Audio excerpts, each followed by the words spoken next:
Millions of people watched the Olympic gold medalist turned reality star Bruce Jenner reveal his deepest, darkest secret to the whole wide world last week. That's right. He announced that he was a transgender woman. And there have been other celebrities who have come out about their sexuality, but none have received the same kind of attention that Bruce Jenner did last week. Some viewers called the 2-hour interview trash TV, but most of the reaction was positive. The National Center for Transgender Equality said stories like Jenner's help change the narrative about who transgender people are. So we have invited Mandy Goodhandy, a.k.a. Amanda Taylor, on the show to discuss this story further. She's the first stand-up trans woman comedian in Canada and has been living as a trans woman for over 20 years. Mandy, happy to have you on the show. You said you didn't want to watch the Bruce Jenner interview in the beginning, which surprised me. Why? Well, I mean, the length of years that I've been trans, I've seen lots and lots of transitions, so it's really nothing new is coming to the table. I understand that he was famous and all, but I've heard the story over and over again, and we almost basically have the same stories.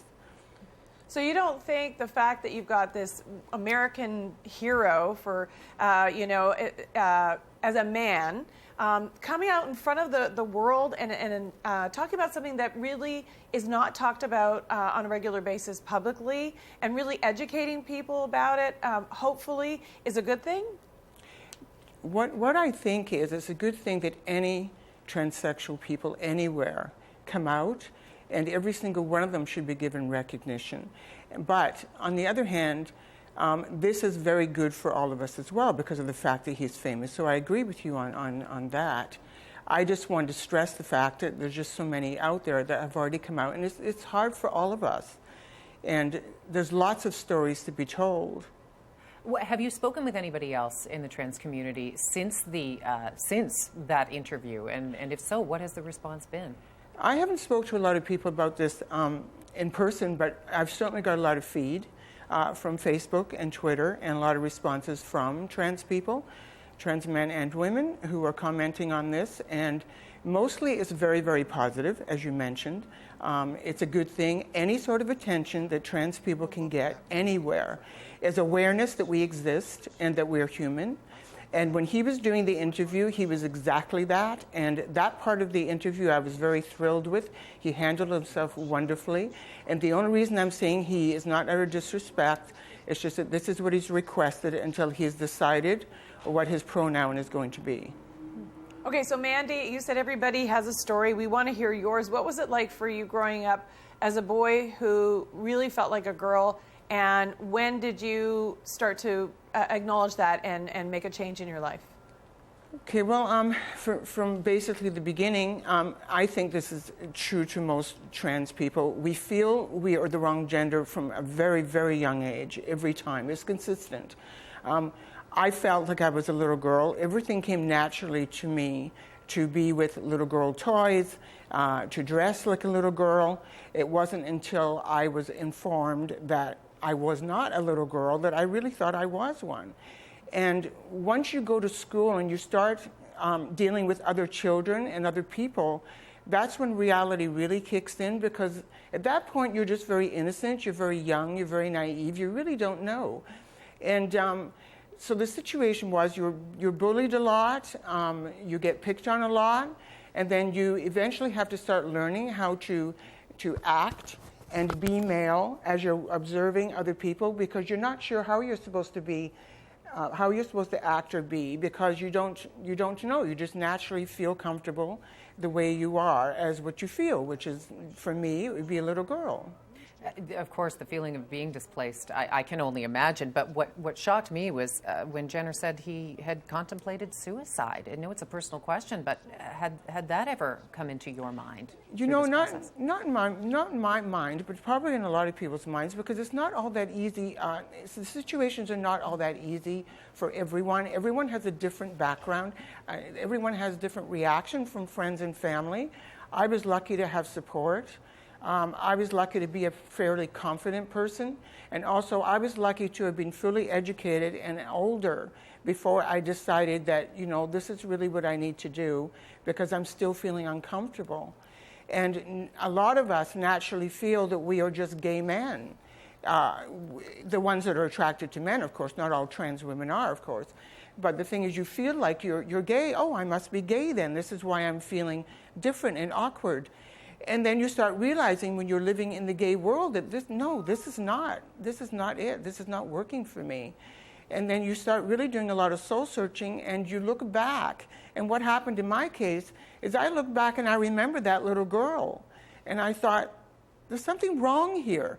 I felt like a little girl. I am a little girl, but I've been trying to live my life the way everyone else is expecting me to.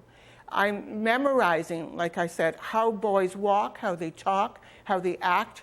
I was studying a major role throughout most of my life. And then once I started living the gender I was comfortable with, I could be myself. And I merged the boy with the girl, and I just became me. So when you had this realization, and how old were you when you, around what time in your life I was in well into my 40s by the time this happened. Oh, okay. You look great for your age. So what do? Do you go to your family doctor and you explain, I need some support? You said you got support, but was it medical? How did you know where to go? The support that I got was from my family, as in saying, you know what, we love you. You have to do what you have to do. That was the support I was talking about. When it comes to medical, this was like 20, 25 years ago. You had to talk to other trans women at that point. And this was, even the internet was fairly new. And then they would basically suggest, well, you should go on hormones. And I'm thinking, well, yes, okay. And then you have to find a doctor that was willing to give you hormones. And unfortunately, that actually still happens. And a lot of trans people, young trans people out there, are not being accepted by the medical community, and they're having to get hormones from Mexico, etc., where it's illegal hormones, and they really have no idea what they're doing to themselves. And that's scary. I was only on hormones for about 4 or 5 years. It basically gave me what I wanted to have, and then I decided I have to go through this process myself, mentally. What would you say, let's get back to the Bruce Jenner interview. What would you say is the biggest message that we can take from it?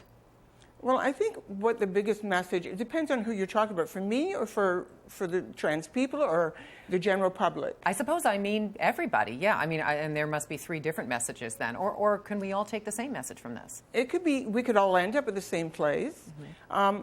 I think basically trans women have to look at it as, and trans men have to look at this as a milestone for us because of the fame factor. The mainstream can take away from this that most of us go through that same story. So whatever you were hearing as he was projecting what his feelings were, where he was going with this, so many of us have gone through that, and you can understand trans people a little more. The important part is to humanize us, to know that we exist, and it doesn't matter what our backgrounds were, it's how we felt all the way through. Right. Okay, we have about 30 seconds left. I just want to bring up the fact that you were the first trans person to refuse to participate in the Canadian census because it didn't include or recognize trans people. Is that because you don't see yourself as a male or a female? I think, I'm willing to accept all sorts of things, but I can't accept not being counted and being ignored and not recognized. And the census has that responsibility. We have no idea how many trans people who identify as trans are out there, and we should. And it's just unbelievable that we do not know that. The census is the start. If you're counting, then count, because we do count and we're not being counted. So that was the reason I stood up for that. And basically, I called in first because I wanted to find out what was going on. And I said, what gender do I put? I'm sorry, I don't know. And the lady on the phone said, well, you would put female. And I said, well, I'm not female. And then she said, well, you have to put the gender you're born in. I said, really? I said, but I don't live the gender I was born. So they couldn't give me an answer. Well, you've got a lot of people thinking, and you've done a lot of people great service by joining us today. Thank you very much, Mandy Goodhandy. No, thank you for having me on. I appreciate that. Thanks.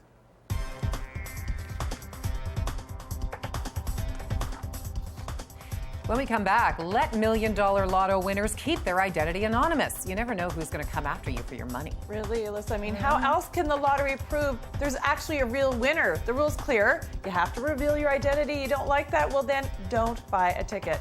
Simple as that.